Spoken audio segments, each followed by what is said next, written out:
What's going on, guys? It's me, Zach, bringing you guys another fantasy football video. This is going to be my first one of the 2023-2024 season. I know it's been a while, but I wanted to start getting videos out a little bit earlier in the season this year, sort of help you guys stay up to date on free agency and trades, and then we'll go over the draft as well, and sort of let you guys stay prepared all season, or all off season.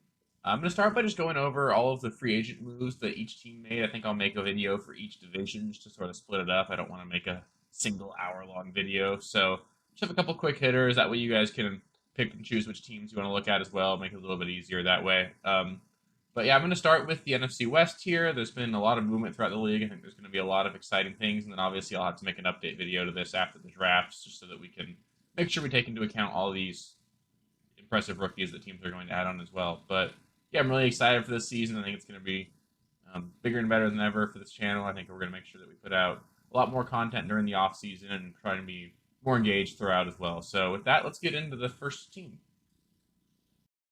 Starting off with the Seattle Seahawks, there weren't a whole lot of additions made by the Seahawks this offseason. They did manage to re-sign Geno Smith and Drew Lock as well, so their quarterback position is going to be about the same. They do have picks 5 and 20. I wouldn't be shocked at all to see them trade back from 5. But there's also rumors circulating they might draft Anthony Richardson at 5. I think that in general, if he gets drafted there, he'd be a stopgap or not a stopgap, but a guy that sits behind Geno for a year. So I think in general, we're going to see the Seahawks offense look really similar to what it did last year.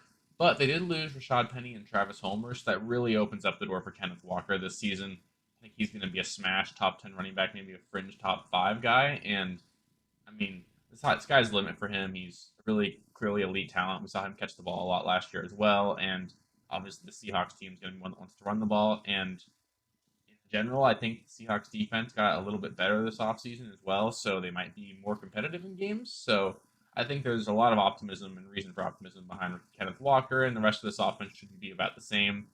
I think that Geno Smith's probably going to stay as that fringe top 15 quarterback, top 10, top 15 quarterback in fantasy. Lockett and Metcalf are both probably high end wide receiver twos, with maybe a little bit more upside for DK as well.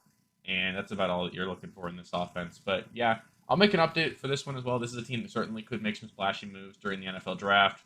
If they do add another running back, maybe I'd be a little bit more concerned about Kenneth Walker and slow down that hype there. And I also wouldn't be shocked if they added another big name receiver. Lockett's getting pretty old, so it's more than possible that they take a high end receiver early on in the draft as well, and that would make me a little bit less optimistic about Lockett at least.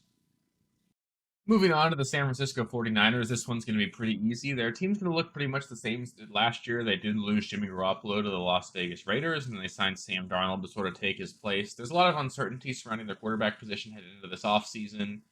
Brock Purdy is coming off of an injury. We don't know exactly when he'll be ready, but I think they're optimistic he'll be ready week 1. And if not, Trey Lance himself should be ready as well. But I think it's more than likely, honestly, or at least very possible that Sam Darnold starts the season before Brock Purdy comes back. I'm just not very confident in Trey Lance. But regardless, I don't think there's going to be a whole lot of turnover for this team. Obviously, CMC is going to be an elite asset. The rest of the receivers there, and Debo and Ayuk, they'll be high end wide receiver twos. Ayuk maybe a lower end wide receiver two, and then Kittle's going to be a fringe top 5 tight end. And you pretty much expect the same old out of this team. Quarterback position doesn't really seem to matter much for them somehow, and regardless, all the rest of these assets are going to produce. So stay tuned. They could maybe make some more additions there, but in general, I think this is going to be pretty much the rerun of last year for this team. Moving on to the Arizona Cardinals, not a whole lot here as well. They did add Zach Pascal at wide receiver, and they're going to be losing DeAndre Hopkins. They've got a new head coach as well, coming from the Philadelphia Eagles, so I do expect them to be running a bit of a different system. I think that it really can't get much worse for them. Cliff Kingsbury had seemingly a very limited hold on this offense. I think I would expect things to get better long term there, but they are going to be losing DeAndre Hopkins in all likelihood. Nothing's official yet, but I would expect him to be cut or traded.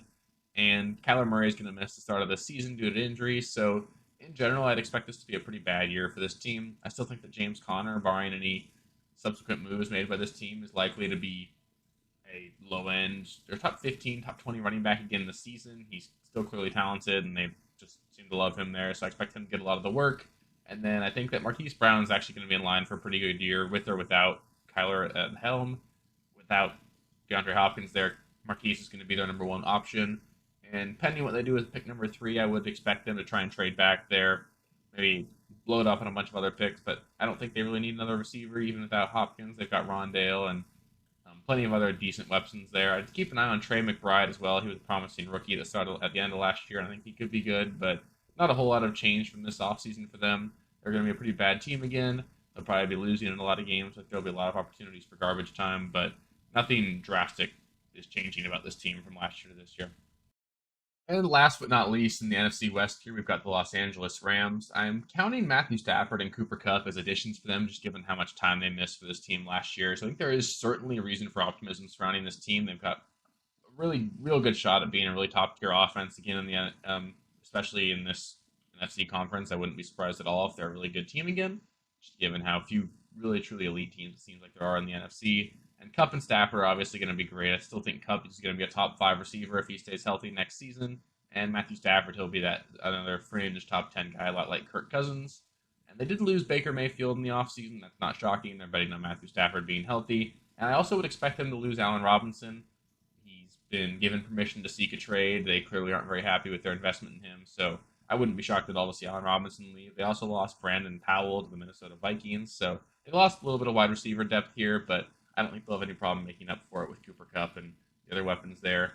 They also lost quite a few pieces on defense. They lost Jalen Ramsey, Bobby Wagner, and Leonard Floyd. So it's very reasonable to assume that this defense is going to be just not the same. I expect this team to be a team that really is going to need to score to keep up with other teams. So I think that there's going to be a lot more fantasy-friendly options on this offense than maybe we were expecting. I'd expect them to add a running back if they can. I think they've got like 2 third-round draft picks, so I wouldn't be shocked at all to see them add one more there. I don't think they really view Cam Akers as the future of that position for them. And I think that in general, though, we're going to be hoping for a rerun of what we saw in 2021, where Stafford throws for 5,000 yards, Cooper Kupp is near the top of the league near the top of the league in receiving, and then there's just a lot of ancillary pieces that you can't really rely on any week, but that there will be enough that you can pick and choose from and play matchups there.